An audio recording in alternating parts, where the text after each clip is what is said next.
The night the town learned fear could kneel to kindness began behind the Crimson Keep, where the palace's waste yard steamed in the winter dark like a secret mouth breathing rot. Lena, just a poor maid with cracked hands and a borrowed cloak, was sent before dawn to empty ash barrels, because the nobles liked their hallways clean and never asked what it cost to keep them shining. She hated that yard, hated how the iron bins looked like coffins, hated how the frost bit the skin, but she did the work anyway because debt is a chain that pretends to be a job. Then she heard it so faint she thought it was wind caught in broken hinges, one small cry that was not wind, not animal, not imagination. Her breath stopped. The sound came again, weaker, like a heartbeat trying to speak. Lena forced the heavy lid open and the world tilted. Curled in the ash and scraps was an infant wrapped in royal silk. The fabric dirty with soot, the tiny face pale as moonstone. A royal baby, impossible, unthinkable, abandoned like refuse.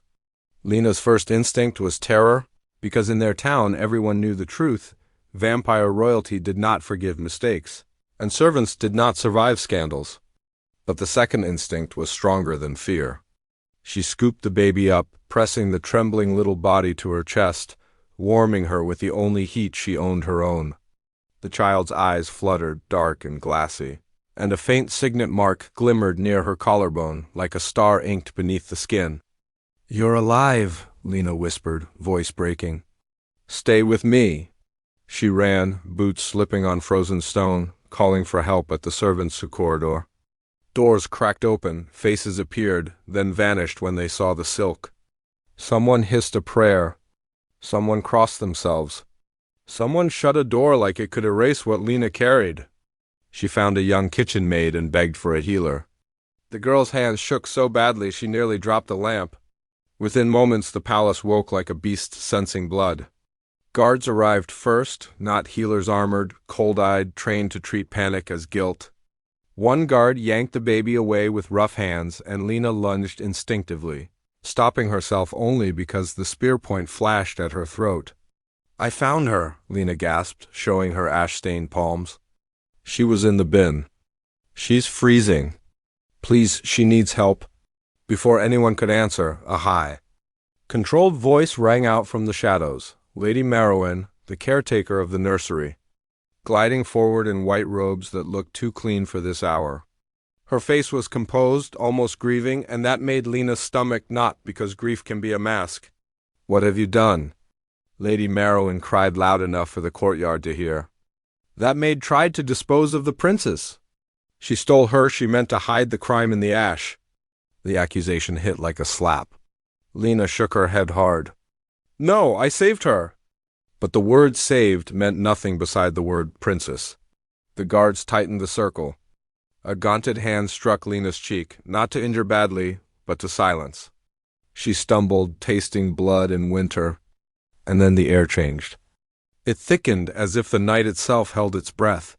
A cold pressure rolled across the stones, ancient and commanding, like a storm deciding where to land. Everyone lowered their eyes, even the arrogant ones. From the far archway he appeared, King Varine of the Crimson Keep, ruler of the night, the one whose name mothers used to quiet children. He moved without hurry because fear moved for him. His cloak fell like shadow.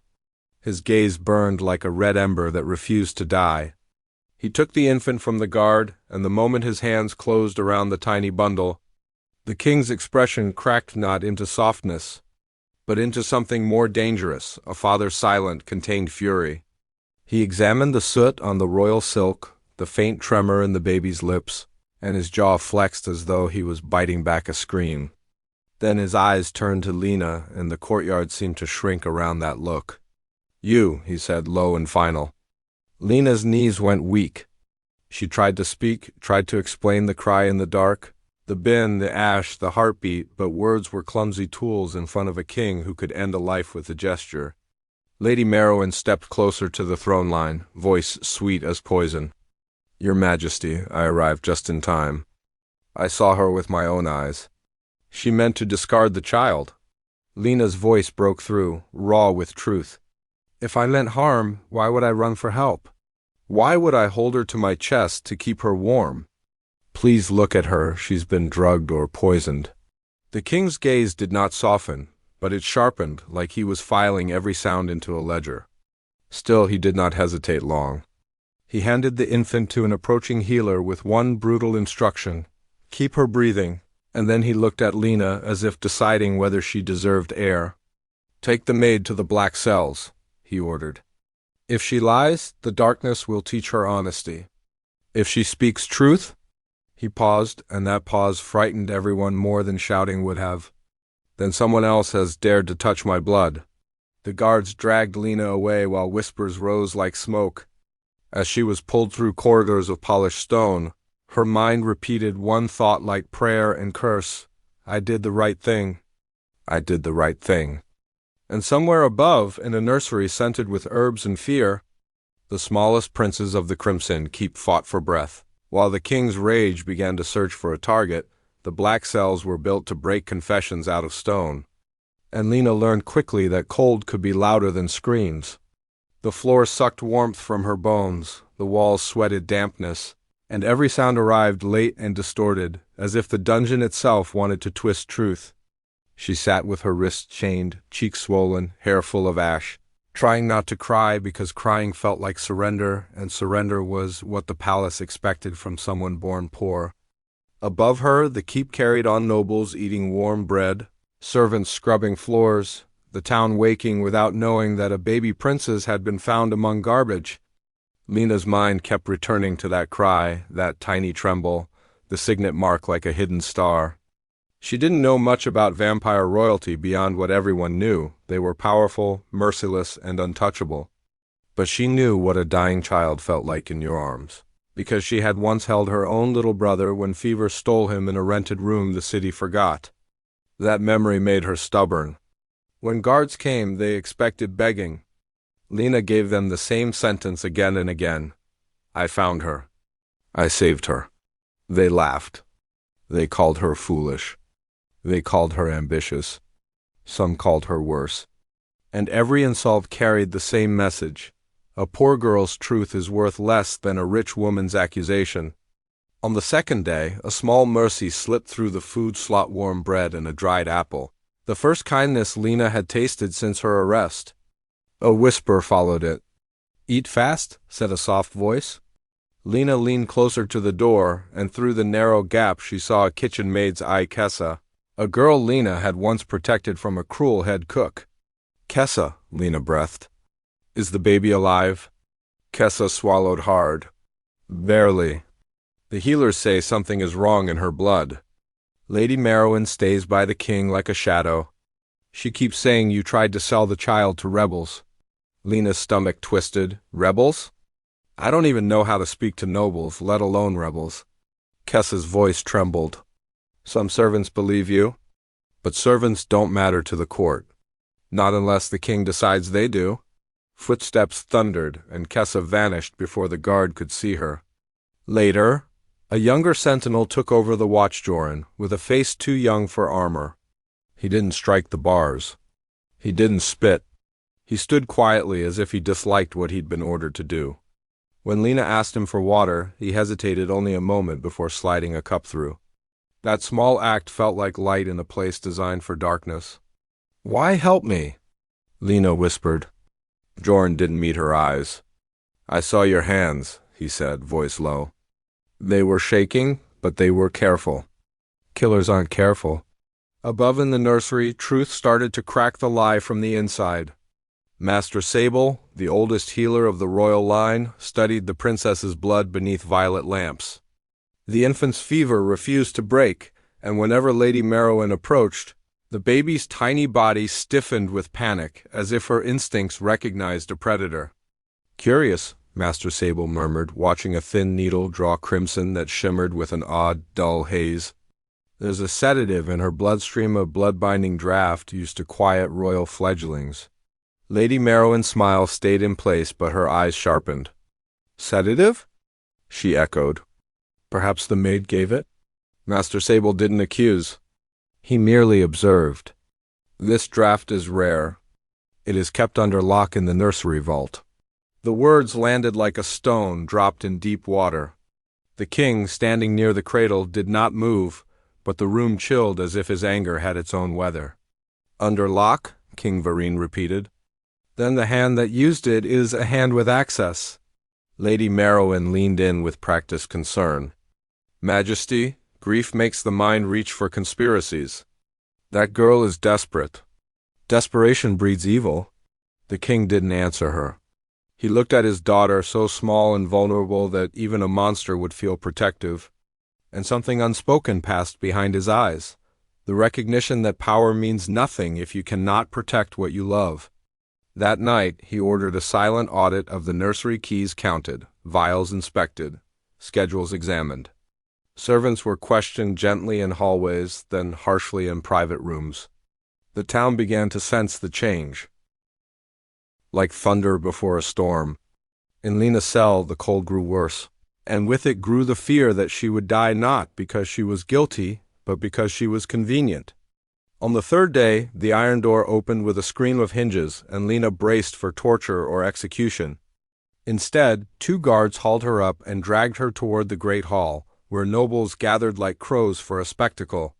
She was paraded through velvet corridors still smelling of ash, and laughter followed her like footsteps. "Look at her," a duchess sneered. "The trash girl who touched royal blood?" Lena kept her head down, not because she believed them, but because she needed her strength for the king. At the end of the hall, King Varine waited cold, still, terrifying. Lady Merowyn stood beside him, eyes rimmed red as if she had cried for the baby. Lena was forced to her knees. "Speak," the king said. Lena lifted her face, bruised and stubborn. "I heard her crying," she said. "I opened the bin. I held her to keep her warm. I ran for help. If you want truth, Majesty, ask the darkness itself, ask your daughter's blood, ask why she screams when that woman comes near." For the first time, something shifted in the king's gaze, not softness, not forgiveness, but attention, sharp and unwilling.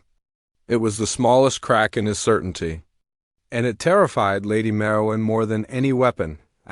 King Varine was feared because he punished without hesitation, but he was revered because he never punished without reason at least.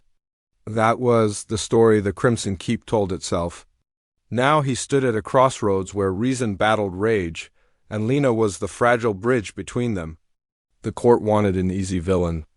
The caretaker offered one with a bow. Yet the king's mind, honed by centuries of threats, kept snagging on details that did not fit. Why would a guilty maid run for help? Why would an assassin cradle the child against her chest, risking being found? Why did the healer's report place the sedative inside a locked system only a handful could access? And why did the baby's body react with terror to Lady Merowyn's touch? None of it proved innocence, but it proved doubt, and doubt in a king was the beginning of a hunt. He ordered Lena returned to the cells, but not to be broken, only to be held. "No one touches her without my word," he told the guards, and the way he said it made even the proudest sentinel swallow.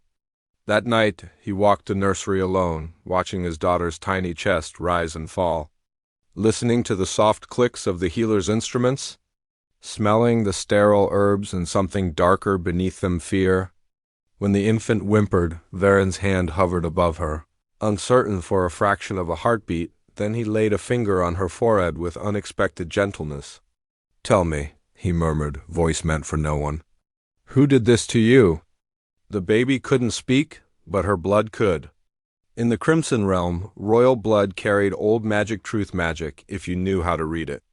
Master Sable proposed an ancient test, a drop of the infant's blood placed on a mirror silver bowl, then exposed to the breath of those with access to her care.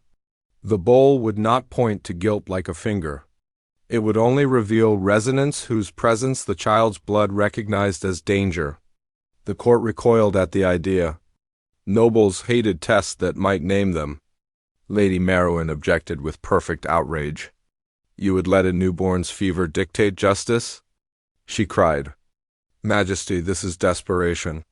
The king's eyes lifted and the room went quiet. "Yes," he said, calm as a blade.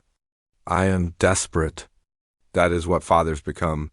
When the test began, the great hall felt like a temple where everyone feared their own reflection. One by one, nursery staff approached the bowl. Some trembled, some scoffed. Each exhaled softly over the silver surface. The blood sat still, dark and glossy, as if sleeping. Then Lady Merowyn stepped forward, poised and confident, because confidence is the armor liars wear. She breathed out, a gentle exhale meant to look innocent. The blood flinched. Not a metaphor, an actual ripple moved through it, like a living thing recoiling. A violet sheen swirled, then turned a sickly gray at the edges. The hall collectively inhaled. Lady Merowyn's expression flickered for half a second, the mask slipping. "Nonsense," she snapped quickly. "Parlor tricks." Master Sable's voice stayed neutral, but his eyes were hard. The reaction indicates fear recognition. The king didn't roar. He didn't accuse. He simply stared at Merowyn as if seeing her for the first time. And that stare was worse than shouting because it promised calculation. Still, the caretaker recovered because she was trained to survive. "Majesty," she pleaded smoothly, "the child is ill. She reacts to many scents. Perhaps she associates my herbs with pain. Do not let a maid's lies poison your judgment." The king's gaze slid past her. "Bring the maid," he ordered. Lena was dragged in, but this time the guards did not strike her. She stood on shaking legs, eyes searching for the cradle, for proof that the baby still breathed. King Varine faced her, and the court leaned forward like they could taste drama. "You say you found her in the ash?" he said.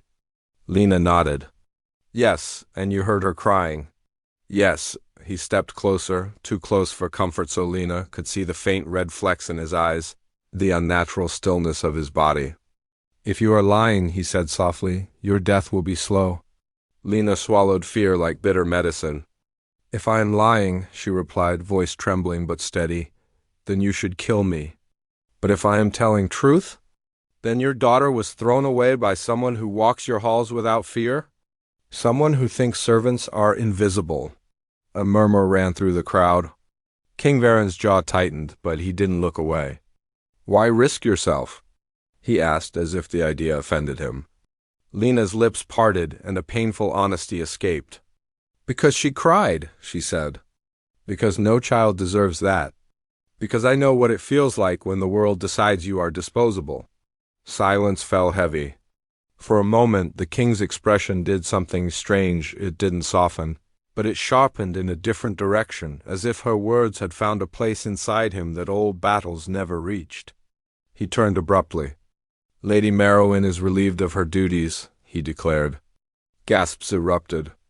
The caretaker's face went pale. "You cannot," she began. The king lifted one hand and the room froze. "You had access. My daughter fears you. My healer doubts you. And I no longer trust you." Lady Merowyn's voice became a hiss. "You would choose a filthy maid over your own court?" The king's reply was ice. "I choose my daughter." Guards moved, but Merowyn was not finished. She smiled suddenly, too bright, too sharp. "Then you will learn what happens when you humiliate the wrong woman," she whispered, and before anyone could stop her, she crushed a small vial in her palm. The scent that burst into the air was not herb or perfume, it was smoke and bitter metal. The chandeliers trembled. The room darkened at the edges. King Varen's head snapped up, eyes blazing. "Spellcraft," Master Sable breathed. Lena's heart hammered. Whatever Merowyn had unleashed was not a simple lie anymore. It was a threat, and the king's next move would decide whether the town witnessed justice or catastrophe. The spell did not explode like fire.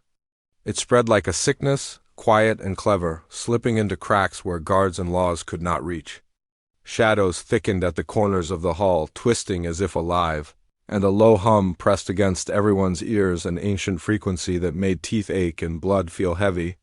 Lady Merowyn staggered backward, her own surprise flickering across her face as if she had expected fear, not consequence. "You think you can cage me?" She spat. "I raised that child. I held the keys. I held the king's trust." King Varine didn't move toward her. He moved toward his daughter's cradle. His priority was instinctive and absolute. "Seal the nursery," he commanded, voice carrying a power that snapped the spell's fog for a heartbeat. Master Sable scooped the infant, and the baby whimpered, tiny fingers clutching air. Lena's body reacted before her mind did. She stepped forward, hands half raised, a foolish urge to help.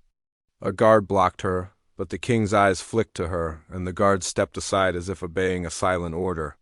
That single moment being allowed near royal blood again made the court whisper. Lena leaned close enough to see the baby's lashes tremble, and she did the only thing she knew. She hummed softly, a lullaby her mother used to sing in a poor room with thin walls. The infant's crying eased, not because the world had become safe, but because someone had chosen tenderness inside danger. The spell's shadows recoiled as if kindness was an insult they couldn't digest. King Varine noticed. He noticed everything now, how his daughter calmed with Lena's voice, how Lena's fear didn't stop her from offering comfort, how power wasn't the only force that could move a room. Merowan saw it too, and her jealousy sharpened into rage. "Of course," she sneered. "A little human song and you think you've tamed the night? Majesty, you can't protect her with softness." The king's gaze cut to her. "I protect her with whatever works," he said. "Even if it humiliates you." The caretaker's lips curled. "Then watch." She slammed her blood-smeared palm onto the stone, and the shadows rose like a tide rushing toward the nursery doors. Sentinels braced, spears glowing with runes, but the darkness slid past steel like water. Master Sable shouted an incantation, and a ring of pale light sprang up thin, strained, holding. Lena's instincts screamed to run, but her feet stayed planted because she understood something in her bones. Merowan didn't only want escape. She wanted the king to chase her so the palace would forget the real crime, how the princess ended in the trash. In the chaos, Merowan tried to dart toward a side passage, but King Varine moved faster than thought. He appeared in front of her like a door slamming shut. No violence was necessary. His presence alone was a verdict. "You will not leave," he said. Merowan laughed, breathless. "You cannot kill me," she taunted. "Half your court is tied to my secrets. Your alliances, your blood deals, your quiet bargains, how many would crumble if I spoke?" The king's eyes narrowed. "Then speak," he replied, "and I will burn the rotten parts down until only truth remains." The hall froze. Nobles shifted uneasily, realizing the king was not bluffing. Merowan's confidence faltered, because tyrants rely on kings who fear scandal more than sin. Varine was proving he feared neither. Still, Merowan had one last card.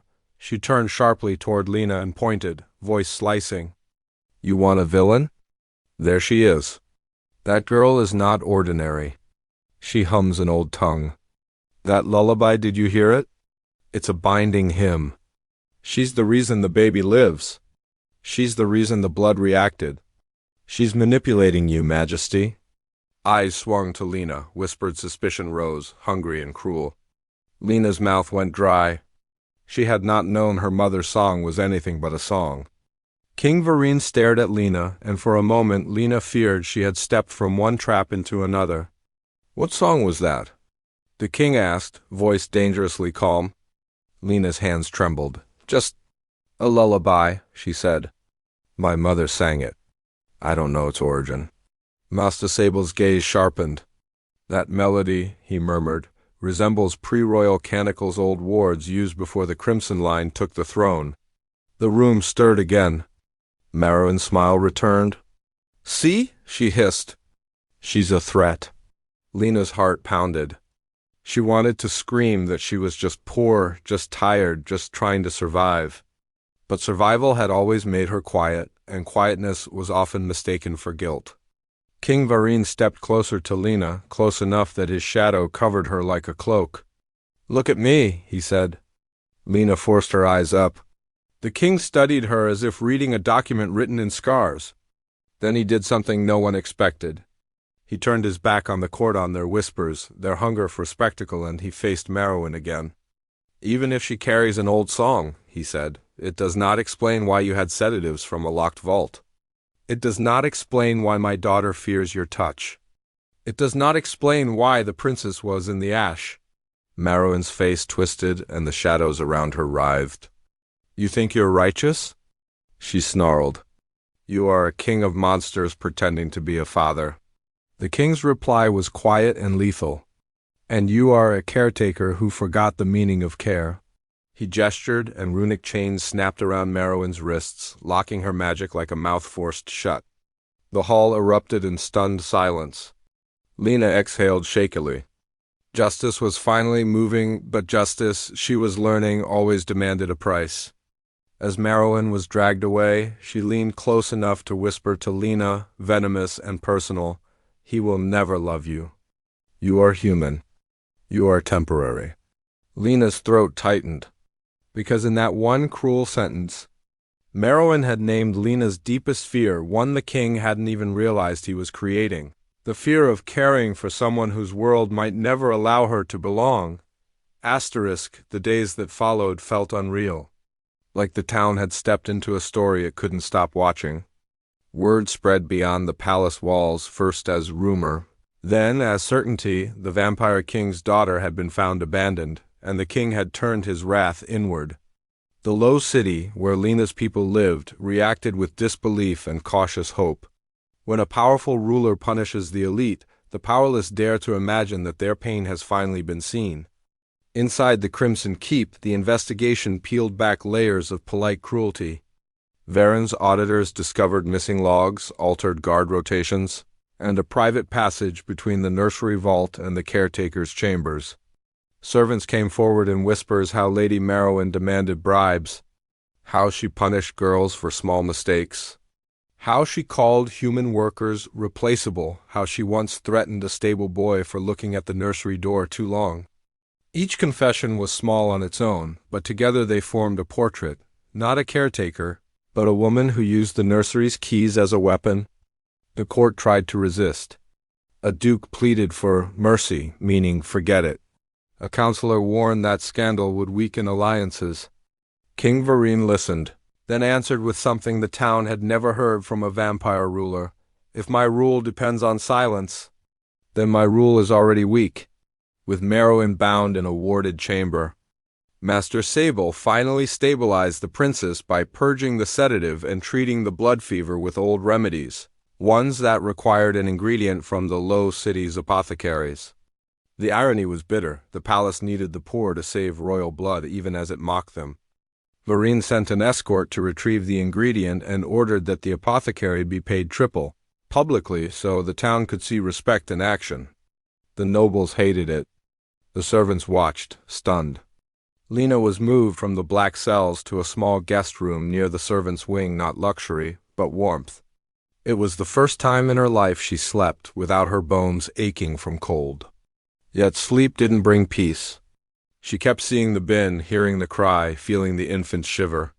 She kept hearing Merowyn's poison, "He will never love you. You are temporary."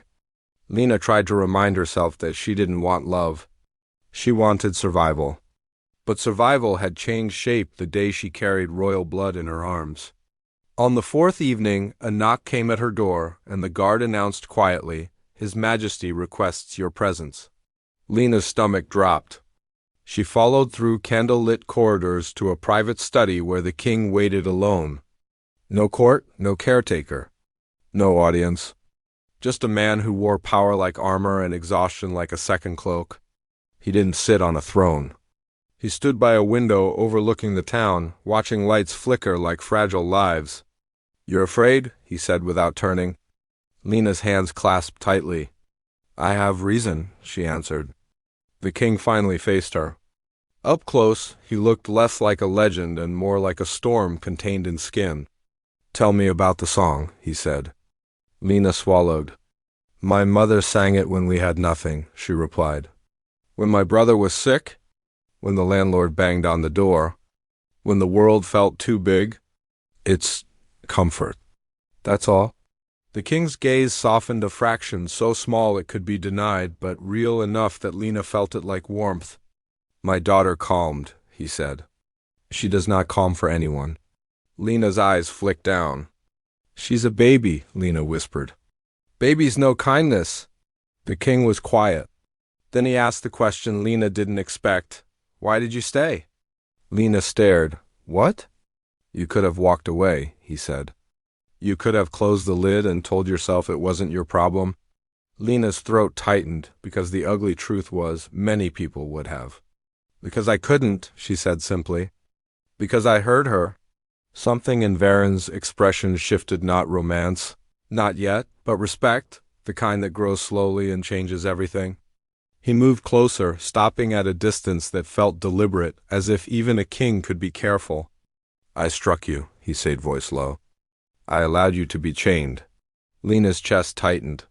I know, she replied, voice steady but wounded. The king's jaw flexed.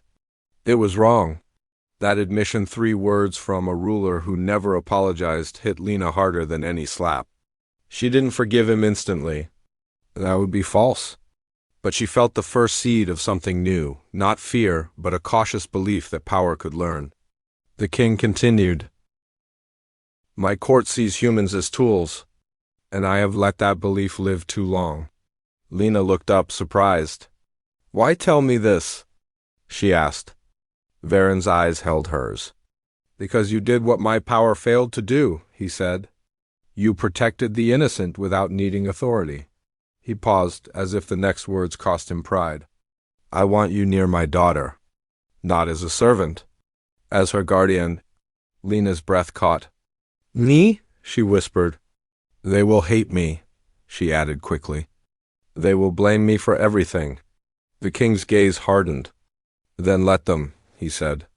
Let them learn that kindness is not weakness. In that moment, the slow-burn romance did not ignite like fire. It formed like a bond in steel, quiet, strong, built on truth and earned respect. Lena didn't fall into his arms. She didn't melt. She only nodded, eyes shining with fear and determination. I will protect her, she said. The king's voice softened, almost inaudible. And I will protect you. Outside, the town waited for a public verdict. Inside, Lena realized the real battle had only begun, not against Merowyn alone, but against an entire world that believed a poor human girl could never stand beside.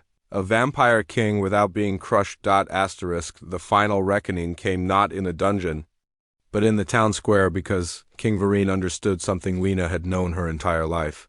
Justice that hides behind palace walls is not justice. It is politics. On the morning of judgment, the Crimson Keep's gates opened wide, and the king's sentinels lined the streets as the townspeople gathered, wary and curious. Some came for spectacle. Some came for hope. Some came because they had been mistreated by the palace and wanted to see if the world could ever reverse its cruelty. Lena stood on a raised platform near the king, holding the baby princess wrapped in clean silk. The infant's cheeks were warmer now, her eyes clearer. And when she grasped Lena's finger, Lena felt her heart twist, because this child had survived the worst kind of betrayal, abandonment by someone trusted. Lady Merowyn was brought forward in warded chains, still proud, still venomous, still certain the court would save her. She lifted her chin, scanning nobles in the crowd for allies, and found many eyes turned away. Fear makes loyalty evaporate. The king's voice carried over the square, calm and absolute. He spoke of the night his daughter was found, without graphic details, without spectacle, only truth. He spoke of the sedative from the locked vault, the altered guard schedules, the private passage, the testimonies of servants. Then he spoke of Lena, not as a poor maid, but as the one who chose life when others chose convenience. The crowd murmured, and Lena's throat tightened. She did not want attention. She wanted safety. But Varine was doing something larger. He was changing the narrative of power. Lady Merowyn tried to sneer it away. "Majesty," she cried, voice loud, "you disgrace your bloodline for a human girl. She will age. She will die. She will betray you the moment fear returns." Lena's hands trembled, but she didn't step back. King Varen's gaze cut like ice. "You threw my daughter away," he said, each word measured. "And you threw away the dignity of every servant who kept this keep standing." He turned to the crowd. "For centuries, this realm has fed on hierarchy. The strong have treated the weak as disposable. That ends today." Nobles shifted, alarmed. Servants stared. The king continued, "Lady Merowyn will not be executed for entertainment. She will be stripped of position, stripped of access and bound by oath magic to repair what she harmed. He raised a hand, and ancient runes flared along Merowyn's chains. Her eyes widened with genuine fear for the first time.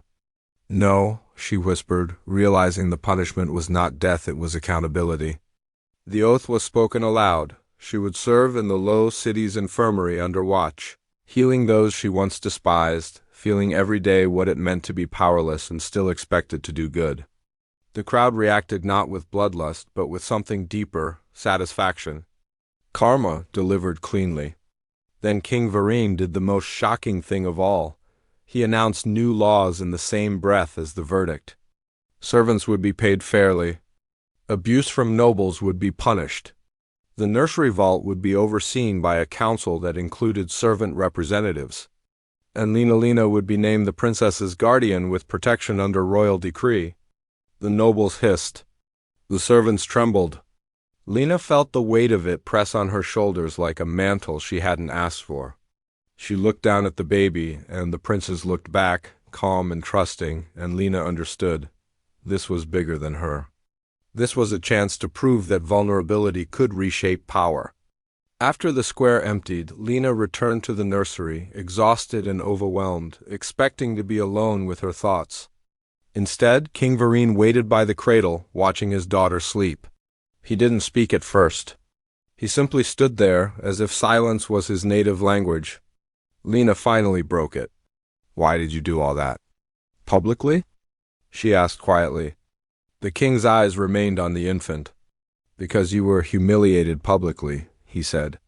"So you deserved honor publicly." Lena's breath caught.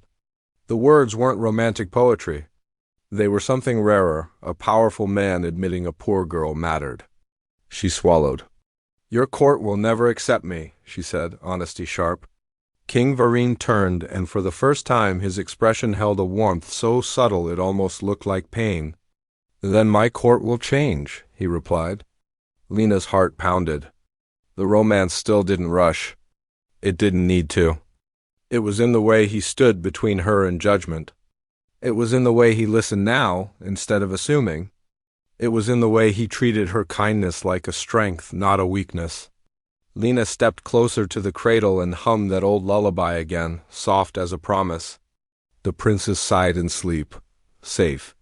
King Varine watched Lena, and the air between them held a future neither could name yet, but both could feel. And far beyond palace walls, the entire town carried the same lesson home. Never judge someone by their clothes, their job, or their status, because the smallest act of kindness can shake a kingdom. Respect the weak, because kindness is the kind of power that even a king cannot replace.